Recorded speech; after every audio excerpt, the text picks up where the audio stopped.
नमस्कार साथीहरु के तपाईलाई पनि कमर दुख्छ के तपाईले पनि डाक्टरलाई देखाउँदाखेरि चाहिँ तपाईको डिस्कमा समस्या भएको छ अथवा डिस्क बल्ज भएको छ भनेर भनेको छ यदि यसो हो भने तपाईले यो एक्सरसाइजहरु गर्न सक्नुहुन्छ यो एक्सरसाइजहरु चाहिँ तपाईले गर्नु भयो भने 2 दिनदेखि 3 दिनमा नतिजा पाउनु हुनेछ त साथीहरु योगा गरौँ सबभन्दा पहिला यसरी सिधा भएर सुत्नुहोस् सिधा भएर सुतिसकेपछि चाहिँ शरीरलाई एकदम रिल्याक्स गराउनुहोस् रिल्याक्स गरिसकेपछि एउटा खुट्टालाई चाहिँ उठाउनुहोस् याद गर्नु होला धेरै नउठाउनु होला यतिसम्म उठाउनुहोस् अनि 10 सेकेन्ड होल्ड गर्नुहोस्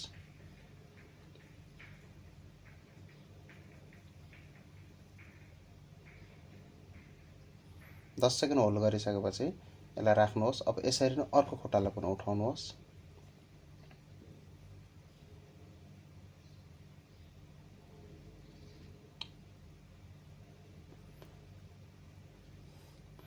अब 10 सेकेन्ड होल्ड गरिसकेपछि अब फेरि रिल्याक्स गर्नुहोस् रिल्याक्स गरिसकेपछि फेरि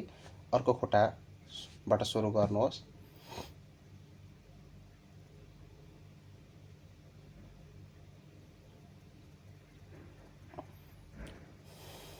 10 सेकेन्ड होल्ड गर्नुहोस् अनि फेरि अर्को खुट्टा गर्नुहोस् यसरी साथीहरु योगा गर्दाखेरि चाहिँ यो हाम्रो नसाहरु चाहिँ जुन बिग्रेको हुन्छ त्यो चाहिँ सुधार हुन्छ नसाहरु मजबुत हुन्छ जसले गर्दा दुखाइ आफै हराउँछ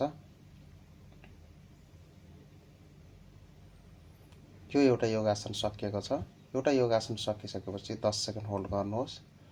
अब दोस्रो योगासनतिर जाउँ दोस्रो योगासनमा जानको लागि यसरी खुट्टालाई दोबार्नुहोस्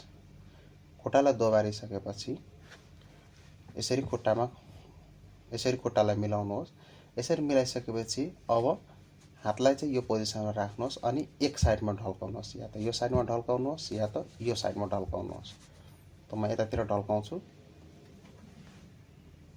अनि 10 सेकेन्ड होल्ड गर्नुहोस् यसरी ढल्काउँदाखेरि चाहिँ यो साइडमा चाहिँ दबाव महसुस हुन्छ जुन चाहिँ हामीलाई पछि कम्मरको समस्या चाहिँ ठीक पार्नलाई चाहिँ फाइदा पुर्याउँछ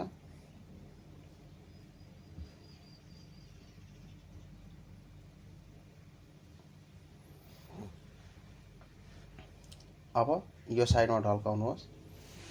यसरी ढल्काउँदाखेरि चाहिँ यहाँ दबाव महसुस हुन्छ जुन चाहिँ कम्मरको समस्या ठीक पार्नलाई चाहिँ सहयोग गर्छ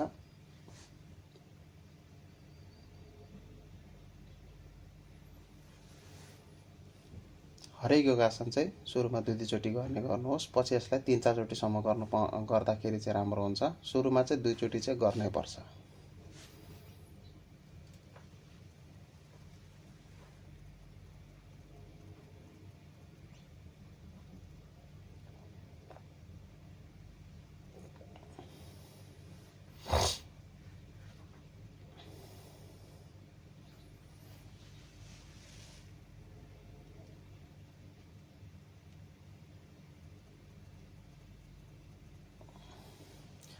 अब यो योगासन पनि सकिएको छ अब हामी अर्को योगासन गर्छौं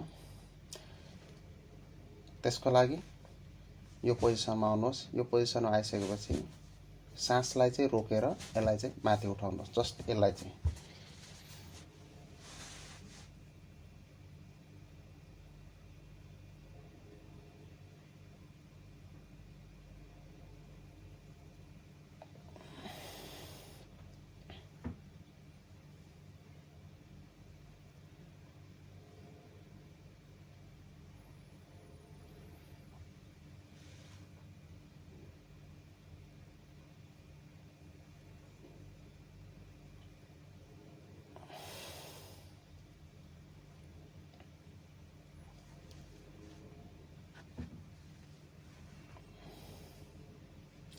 त साथीहरु अहिलेलाई मैले 3टा योगा सिकाएको छु यो 3टा योगा चाहिँ एकदमै राम्रो र प्रभावकारी रहेको छ यो योगा चाहिँ तपाईले दैनिकी गर्नुभयो भने तपाईको कम्मर दुखाइबाट चाहिँ एकदमै राहत हुन्छ त साथीहरु भिडियो काम लाग्ने भयो भने भिडियोलाई लाइक गर्नुहोस् अनि च्यानलमा नयाँ हुनुहुन्छ भने च्यानललाई सब्स्क्राइब गर्न नभुल्नु होला धन्यवाद